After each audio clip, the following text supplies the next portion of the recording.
No ji, day to इस वजह से हुआ क्योंकि ये जो एडजस्टर था ना एलन की बोर्ड का था, तो या यू कैन इमेजिन कि एलन की घुसाएंगे कैसे और करेंगे कैसे। ये यामाहा ने क्या सोचा था, बेसिकली वो चाह रहे थे कि पूरा नट बोल्ट निकालें, बाहर इसको निकालें, फिर एडजस्ट करें, फिर वो लगाएं, एक अजीब पर सिंपल फिक्स थ्रेड बोल्ट से रिप्लेस किया दैट्स इट। बहरहाल इसका पूरा चेन एडजस्टर तो खैर मैं मंगवा रहा हूँ अभी फाइन ट्यूनिंग के लिए, वो हो जाएगा। अब अगला जो है टायर वो रिप्लेस हो रहा है और मैं कूलेंट वूलेंट वापस डाल रहा हूँ। सो कंटिन्यू करते हैं वे वी लेफ्ट ऑफ।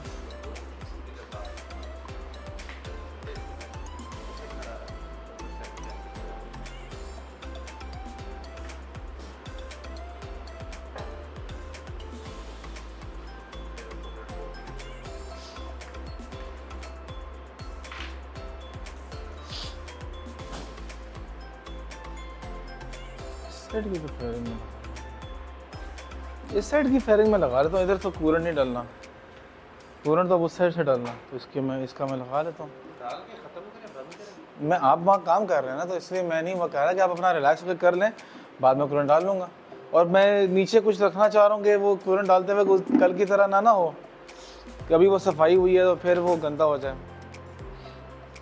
आप अपना ईजी हो कि ये सेक्शन कर लें, तो फिर बाद में मैं कूलेंट डाल लूँगा। अभी वो वाली मैं फेयरिंग बंद कर लेता हूँ।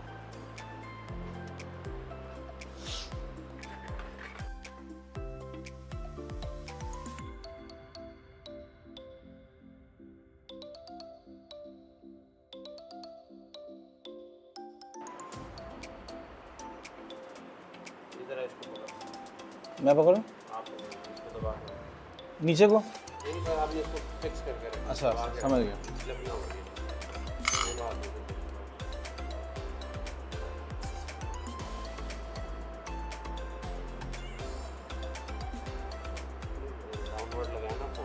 अच्छा डाउनवर्ड लगाना भी है, एक फिर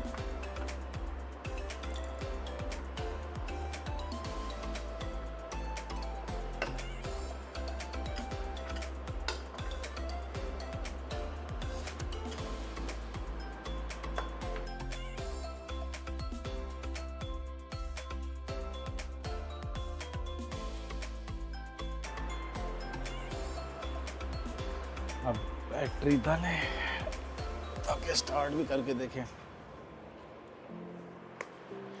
बैटरी को जो है ना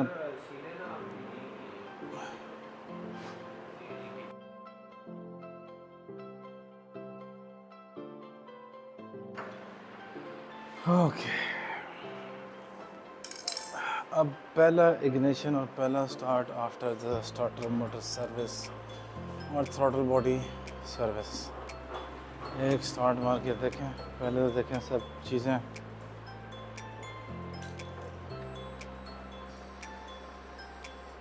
no engine light, no nothing.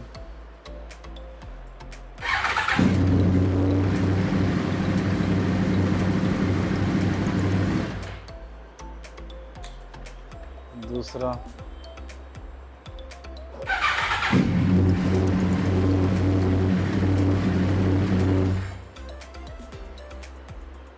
दो स्टार्ट तो इसने बड़े ठीक ले लिए, तो सर्विस तो हो गई मोटर की और कोई मसला भी नहीं है। बता मुझे लग रहा है कि मुझे बैटरी जो है वो उसको थोड़ा सा पल्स चार्ज देना पड़ेगा, पल्स रिपेयर हो जाएगी तो और स्ट्रॉन्ग हो जाएगी। सल्फिकेशन हो सकता है हो गई हो इसमें थोड़ी बहुत।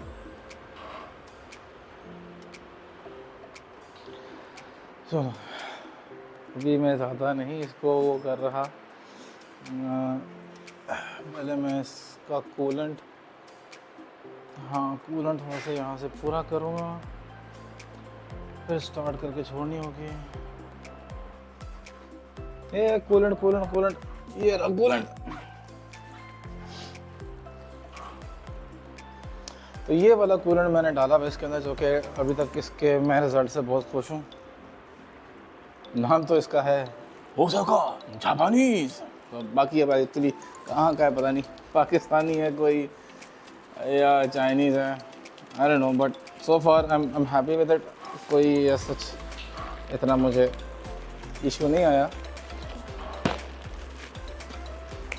बट जिस तरह मैंने पहले कहा कि गर्मियाँ आ रही हैं और इस दफ़ा गर्मी में I am trying to give it some little extra cooling power. तो उसके लिए मेरा जो कूलेंट का है चॉइस और सारा सेटअप चेंज होगा। फ़िलहाल तो ऑब्वियसली बात है, कल थोड़ा सा वो निकला है सारा, तो टॉप अप तो करना है। अभी तो कूलेंट जो है वो पूरा कर रहा हूँ, हम थोड़ा थोड़ा डालेंगे ताकि वो अगर लेवल उसके करीब आए तो वो नीचे करना बचाए।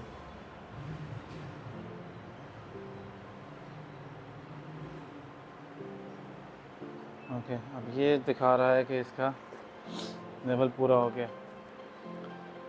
थर्ड ओ स्टार्ट हो।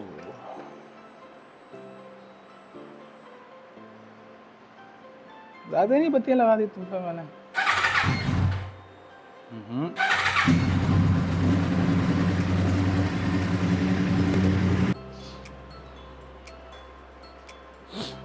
अच्छा जी, अब सेकंड क्या करना है। हाँ, अभी बाइक के टेम्प्स हैं 66। इस पर तो पहले भी ऑन स्टार्ट होती थी। देखना सिर्फ ये है कि स्टार्ट होने की क्रैंक पावर कैसी है।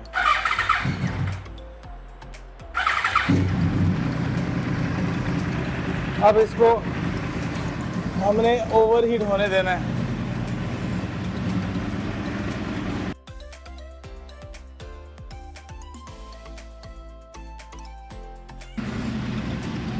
बाइक को अभी फुल गर्म होने दिया जा रहा है, क्योंकि देखना यही है कि वो हाई टेम्प्स में इजीली स्टार्ट हो रही है या नहीं हो रही। क्योंकि स्टार्टर मोटर तो सर्विस हो गई है, अब इसके बाद बैटरी की पल्स रिपेयरिंग ही रहती है।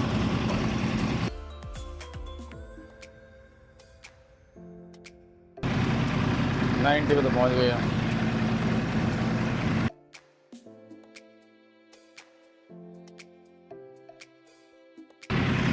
एक 103, 104। ये मैं इसलिए बता रहा हूँ कि देखा फ़ैन ऑन हो रहे कि नहीं हो रहे।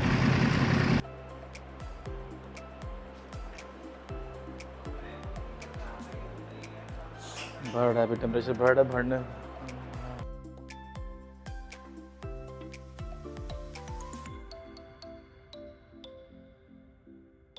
अच्छा जी, देखो कहाँ टेम्परेचर है, 93। हाँ, बैटरी इसकी लो है।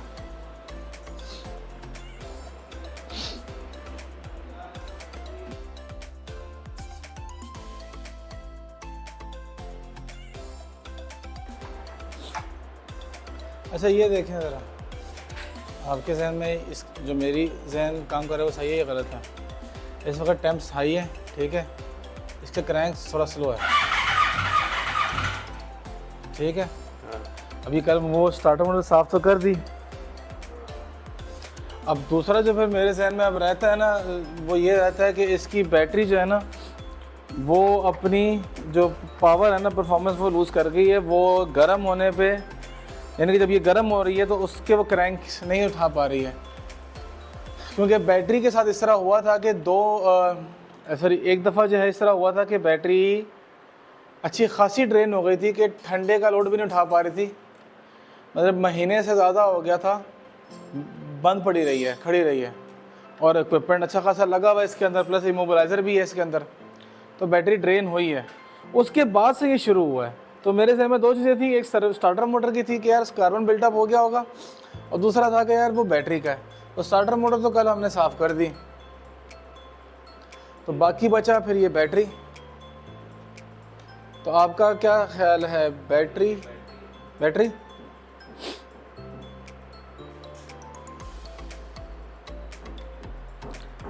इसको मैं फिर जाके, मेरे पास पल्स रिपेयर पड़ा हुआ है, तो पल्स रिपेयर से रिपेयर करके देखूँ अगर होता है तो, उससे चांसेस हैं।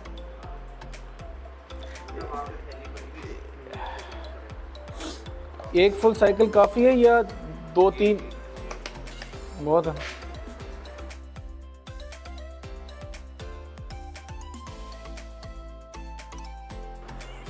सर ये होता है बैलेंस व्हील, ये अच्छा, वो एक तरफ आप उसको रोक रहे हैं तो वो किसी एक तरफ जा नहीं रहा। तब अगर ये लेफ्ट साइड पे जा, यानी उस साइड पे जा रहा था क्लॉकवाइज की तरह, तो आप एंटी क्लॉकवाइज कहीं लगाते वेट? बेसिकली होता है कि जो वजनी साइड होती है ना, वो हमेशा ऑटोमेटिकली नीचे आ जाती है। सही है। ऊपर वेट लगाते हैं। जैसे ये अच्छा। नोजल है ना यहाँ पे, हाँ, ये साइड इसकी हैवी थी, तो ये इधर आ रहा था, मैंने अभी इसके ऊपर काउंटर वेट लगा दिया, नोजल के बिल्कुल ऑपोजिट वेट लगा दिया। अब ये बैलेंस सेट है।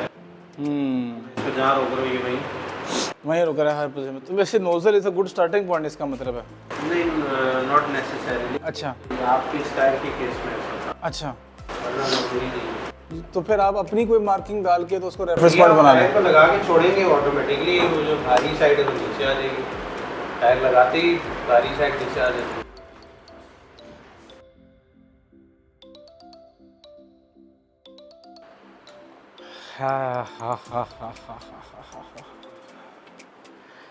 वही हरकत की है जो नहीं 7 आउट ऑफ 10 टाइम्स जो है ना, मैं हमेशा ये गलती कर देता हूँ। असल में ये बहुत इनफ्रीक्वेंटली ये चीज़ निकालनी होती है, तो वो जहन से निकल जाता है कि ये सीट खुलती है तो फिर उसके नीचे कम वक्तों ने एक और इंजीनियरिंग छोड़ी हुई है कि उसके नीचे इसका स्क्रू है। अबे भाई सिर्फ साइड में यहाँ दे दो यार।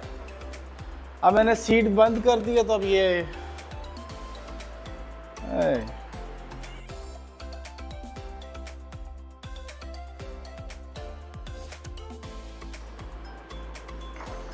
मेरा हो गया काम फिनिश।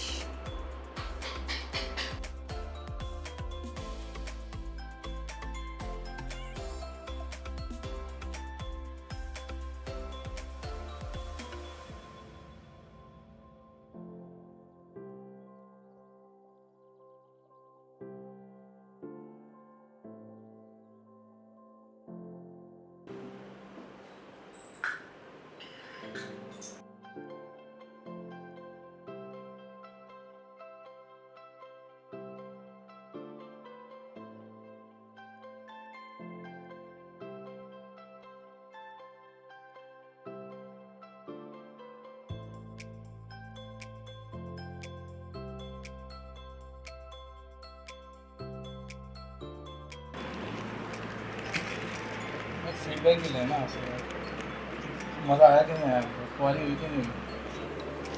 अरे दूसरा बाइक कॉल करता है 200 की स्पीड पे गिरा नीचे। अच्छा, कैमरा नहीं, ये बाइक 200 और 250 की स्पीड पे एकदम से वो निकला और वो जाके मतलब ज़मीन पे गिरा, वो इमार की सारी रोड पे। और उसके बाद 3 पीसेस में था, यानी कि ये केसिंग अलग फेंकी हुई थी, ये अलग फेंका, और अंदर का यूनिट इसका अलग कहीं खड़ा हुआ था।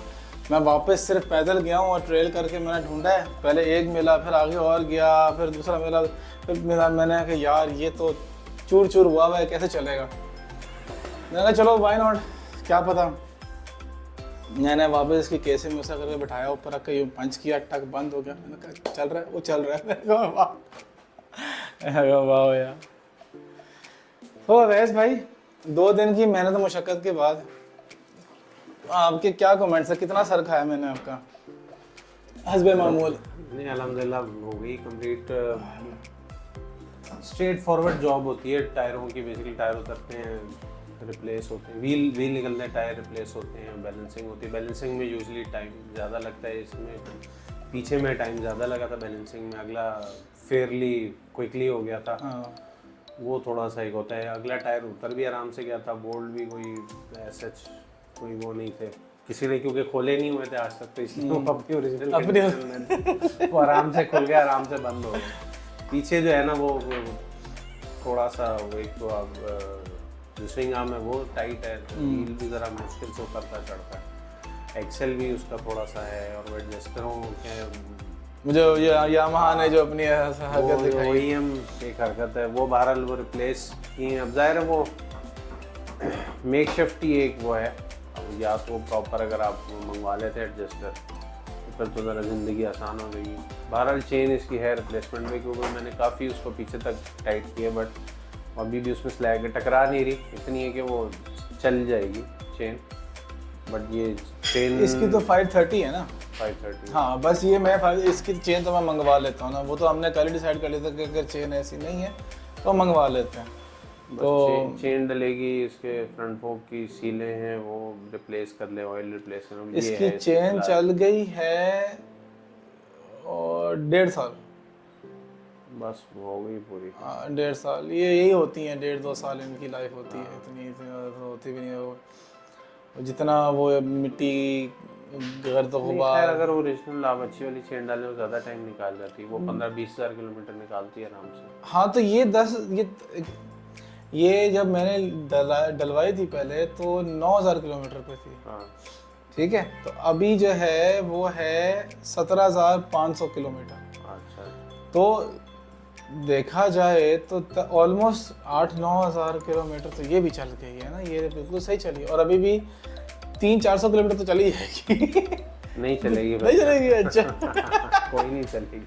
अच्छा चले, चले खैर वो तो मैं मंगवा लूँगा दूसरी, वो आ जाएगी। तो बाकी जो है एक चीज़ आप अगर अपना ओपिनियन दें, मैंने यहाँ पर आपके पास तो पहले इत्तेफाकन डिस्कशन हुई थी, तो मुझे पता था कि आपके पास ये होता है, ये व्हील बैलेंसिंग, मगर मैंने कभी भी ना यहाँ पर किसी को ना करते हुए देखा ना सुना हैवी बाइक्स का। वो लोग ऐसी टायर लेते हैं लगाते हैं, तो ये डेंजरस नहीं है कि इस तरह ये लोग जो करते हैं? और प्लस क्यों नहीं है कॉमन ये चीज़ व्हील बैलेंसिंग यहाँ पर? व्हील बैलेंसिंग क्योंकि यूजली लोग रिलाई करते हैं जो टायर शॉप्स हैं उन पे बैलेंसिंग और अलाइनमेंट के लिए।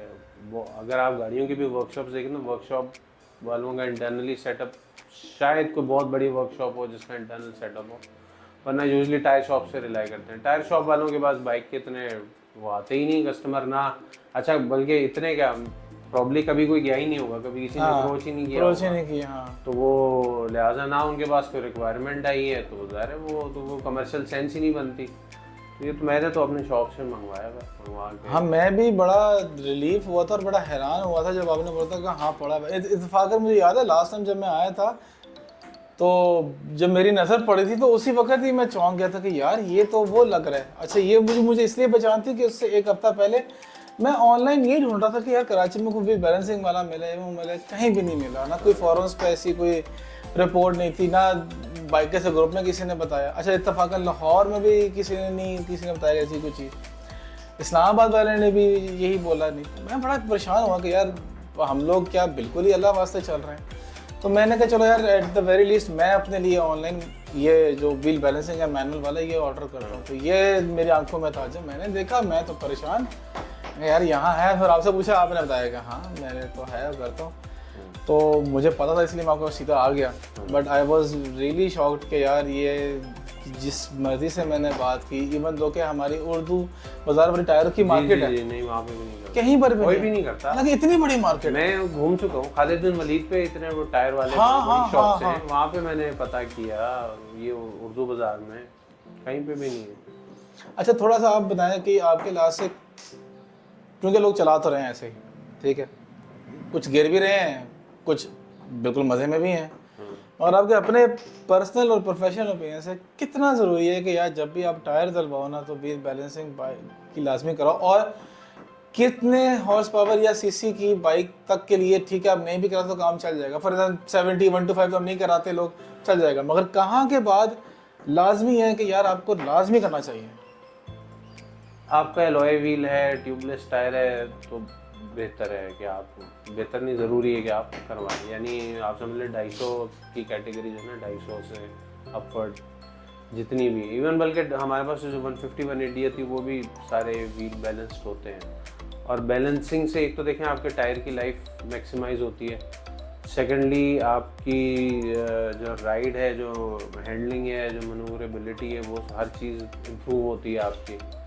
क्योंकि आपका जो फ्रंट एंड सही नहीं चलता, या अगर बाइक अगर एक साइड ले रही है तो उसमें एक ये व्हील के बैलेंस होने का भी एक पार्ट है, अलाइनमेंट का भी पार्ट होता है, बैलेंसिंग का भी होता है, रिम के आपके सीधे होने का भी वो एक उसमें होता है। फिर आपका जो फ्रंट जो फोर्क्स हैं, फोर्क का ऑयल अगर पुराना है, रिप्लेस नहीं हुआ हुआ या कम ज़्यादा है, या स्प्रिंग आपके अगर अपनी ओरिजिनल लेंथ पे नहीं है, कंप्रेस हो गए हैं, उसके अलावा आपके बेरिंग है, हैंडल बार के बेरिंग अगर घुस गए हैं, कट गए हैं, बहुत सारे एलिमेंट होते हैं छोटे छोटे छोटे, और वो सब अपना पार्ट प्ले कर रहे होते हैं। और जब हर चीज़ 100% अपनी प्रॉपर कंडीशन में होती है तो तभी आप अपनी बाइक को, अपनी राइड को 100% आप उसको एंजॉय करते हैं। और अल्लाह ना करे कोई इमरजेंसी ब्रेकिंग या इमरजेंसी मनूवरिंग की सिचुएशन आ जाती तो आप बाइक आपका साथ देती है, आप कुछ कर सकते हैं, वरना वो फिर अल्लाह हाफिज़ है, अल्लाह ही हाफिज़ है। नहीं ठीक है, तो यानी कि 250 सीसी अबव एनी बाइक जिसके लॉयर रिम्स हैं तो उसको करवाना चाहिए, क्योंकि 250 में भी मेरे ख्याल से 160 का टायर तो उसमें भी होता ही है, 150-160 तो होता ही है, तो वो चौड़ा तो होता ही है, इतना इनफ के बताना चाहिए। सही है। और बाकी मैंने जो थोड़ा सा कल तंग किया, काफ़ी ज़रा लंबा काम किया, आपको काम में बातों में लगाया, अपना काम करता रहा इसी बहाने के यार मैं जल्दी काम अपने सारे खींच दूँ, तो इसका आपका एक्सपीरियंस कैसा रहा? कितना तंग करता हूँ? बहुत बुरा एक्सपीरियंस। इस बंदे का गला नहीं खुश्क होता, मेरा खुश्क हो गया। मैंने ठंडे शरबत पी लिया और मेरा गला पकड़ा गया।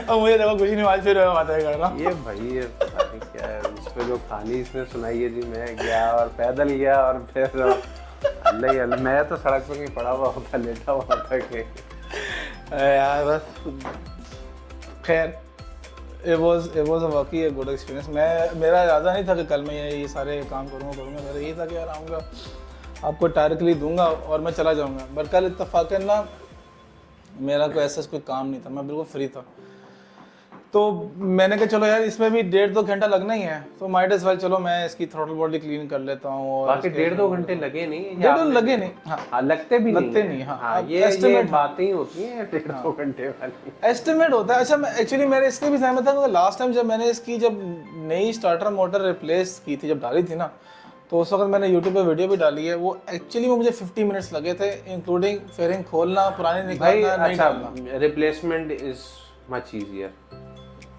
हाँ रिपेयर, वो सर्विस चीज़ को सर्विस करना, रिपेयर करना, दोबारा लगाना जो है ना, वो बहुत ज़्यादा टाइम लेता है, ज़्यादा टाइम कंज्यूमिंग होता है एज़ कम्पेयर टू कि आपने सीधा स्वैप मारना है, ठक निकाला, दूसरा नया पार्ट रखा, ठक बंद कर दिया। हाँ एडिशनल स्टेप्स उसमें है, ऐसी बात है, मोटर को खोलना, अंदर से एक मैग्नेट ब्रशेस अलग करना, उनको साफ करना, फिर उसको दोबारा से बंद रीअसेंबल करना। आप समझ लें अगर खाली 50 मिनट खोलने बंद करने के, तो फिर मोटर को खोल के साफ करके बंद करने के वो एडिशनल अलग है, 1.5 वो है। हाँ बस that it was a miscalculation and my part, तो मैंने वो नहीं कैलकुलेट किया था और बस वो टाइम थोड़ा एक्स्ट्रा लग गया, बल्कि 2 घंटे भी अगर लगते तो it would have been good, अगर 2 घंटे में हम फारिग हो जाते।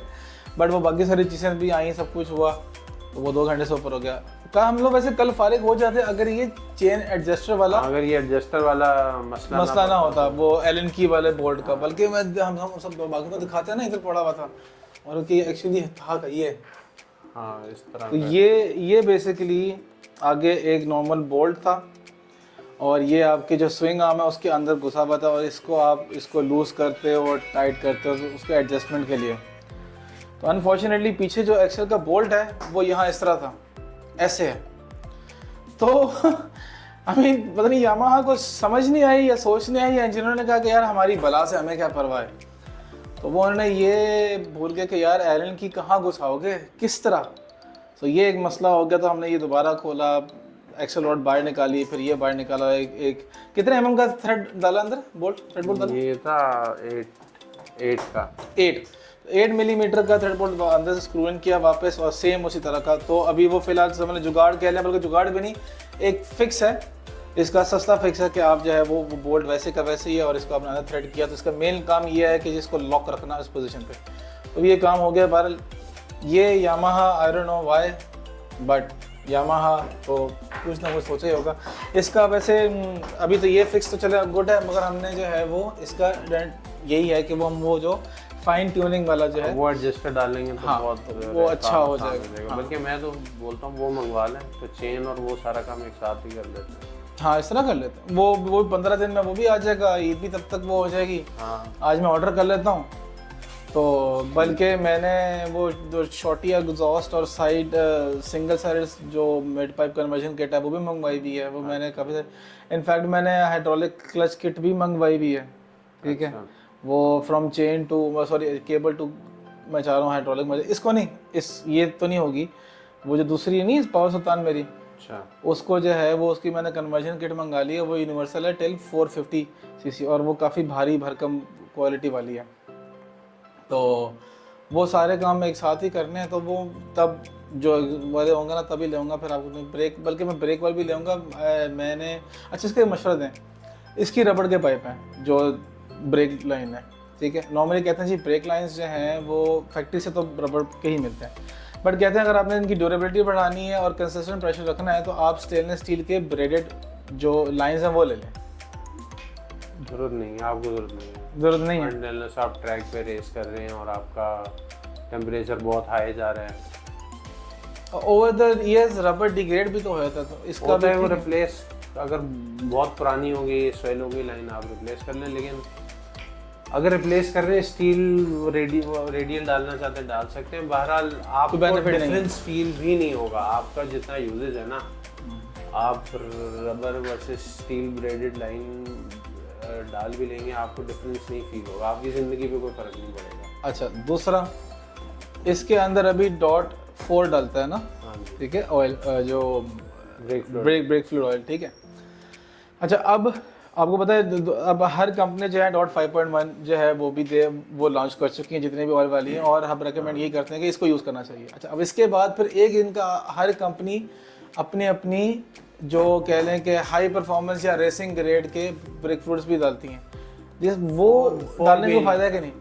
4 FF 5.1 भी डाल सकते हैं कि मैंने बोला ना ये सारे बहुत कंपेटिटिव एनवायरनमेंट में जहाँ पे आपका बहुत एग्रेसिव यूजेज है, आप एवरेज कर रहे हैं इंक्लूडिंग कॉर्नर्स 125 पे और ऑन स्ट्रेट आपकी 300 प्लस स्पीड है और बहुत एग्रेसिव ब्रेकिंग है आपकी कंटिन्यूसली, मोटो जीपी मोटो 2 मोटो 3 लेवल की।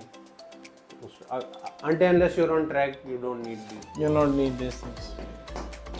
सही है। बस फिर हम वो फ्रंट ब्रेक पैड्स भी आपने कहा था रेकमेंड किया कि वो भी ले लूँगा।